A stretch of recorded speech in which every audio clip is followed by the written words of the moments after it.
सम्राट अशोक अपने महामंत्री राधागुप्त से बातचीत कर रहे थे। उनकी बातें कलिंग के युद्ध के संबंध में चल रही थी। इतने में ही एक सैनिक ने आकर कहा, सम्राट, महान अचरज की बात है कि खौलते तेल में डाल देने पर भी वह भिक्षु मरा नहीं। गरम तेल उसके शरीर को कोई हानि नहीं पहुंचा सका। सैनिक की बातें सुनकर सम्राट अशोक अचंभे में पड़ गए। महामंत्री राधागुप्त को तो सैनिक की बातों पर कतई विश्वास नहीं आया। वे सम्राट अशोक से बोले, सम्राट, खौलते तेल में जीवित रहना मनुष्य के बस के बाहर की बात है। मैं इस बात को सत्य नहीं समझता। चलिए आपके साथ इसकी सच्चाई देख लें। महामंत्री राधागुप्त और सम्राट अशोक खौलते हुए तेल के कढ़ाई के पास पहुंचे। इस तेल के कढ़ाई के चारों ओर भीड़ लगी हुई थी। सभी सैनिक भिक्षु की महिमा का गुणगान कर रहे थे। सभी के मुख पर अचंभा और भिक्षु के प्रति श्रद्धा का भाव छाए थे। सम्राट अशोक को आते हुए देखकर सैनिकों की भीड़ एक ओर हो गई।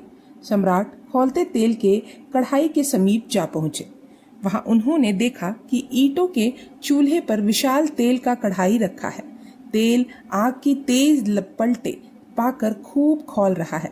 खौलते हुए तेल पर उन्होंने भिक्षु को समाधि लगाए बैठे देखा। उसकी आंखें बंद थी। उसके मुंह से नमो बुद्धाय की मंद मंद आवाज आ रही थी। खौलता हुआ तेल और आग की भयानक लपटें भिक्षु के शरीर को तनिक भी छू नहीं रही थी। सम्राट अशोक यह सब टकटकी लगाए काफी देर तक देखते रहे। एकाएक उनके मन में भिक्षु के प्रति श्रद्धा पैदा हो गई। उन्होंने तुरंत ही आज्ञा दी, आग को बुझा दो। आज्ञा पाते ही आग बुझा दी गई। सम्राट अशोक तुरंत ही तेल के कढ़ाई के निकट पहुंचकर बोले, भिक्षुवर, क्षमा करें, मैं तुम्हारे साथ अत्याचार कर बैठा। इतना कहकर सम्राट भिक्षु के सामने सिर झुकाकर खड़े हो गए। भिक्षु ने जब आंखें खोली तो उसने सम्राट अशोक को सिर झुकाए खड़े देखा। वह मुस्कुरा उठा, सम्राट, तुमको अपनी शक्ति पर बहुत विश्वास था, पर आज तुम्हारी शक्ति की हार हुई। तुम अपनी शक्ति के आगे संसार की शक्ति को तुच्छ समझते हो। यह तुम्हारी भूल है। तुम अपनी इस शक्ति के द्वारा साम्राज्य का विस्तार करना चाहते हो, सो अनहोनी बात है।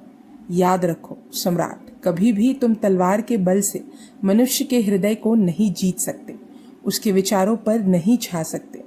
मनुष्य जाति को सुख और शांति नहीं दे सकते। हिंसा सबसे बड़ा पाप है।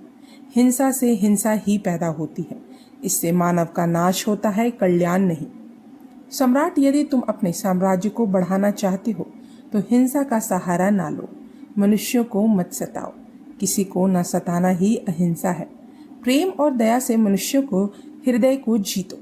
अहिंसा की नीति को अपनाकर मनुष्यों के विचारों पर छाओ।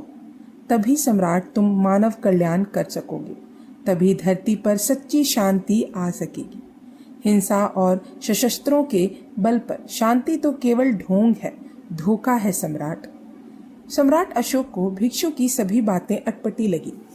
वे कुछ समझ ना सके, अतः बोले, भिक्षुवर, मैं एक ऐसे विशाल साम्राज्य का निर्माण करना चाहता हूँ जिसमें रहने वाले सभी व्यक्ति प्रसन्न हों।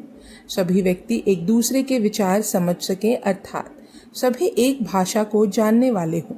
सभी के रीति रिवाज एक से हों, अर्थात सब एक धर्म को मानने वाले हों। यह कल्पना तलवार के बल पर ही साकार हो सकती है। तलवार से ही मेरे सोचे हुए सपने धरती पर जाग सकते हैं, और फिर मेरा मार्ग गलत थोड़ी ही है। आप ही देख लो, संसार के बड़े बड़े साम्राज्य तलवारों की छाया में बनते, पलते और चलते हैं। जो काम तलवार के जोर पर हो सकता है, वह बातों से थोड़ी ही हो सकता है। सम्राट अशोक की सभी बातों को भिक्षु ने बड़े ध्यान से सुन उत्तर दिया, सम्राट, जो साम्राज्य तलवार के द्वारा बनाए जाते हैं वे जल्दी ही मिट जाते हैं। मिटने के बाद उनको कोई याद नहीं करता। तलवार के बल पर राज्य की तरफ से फैलाया धर्म स्थिर नहीं रहता। वह तभी तक चलता है जब तक तलवार चमकती है।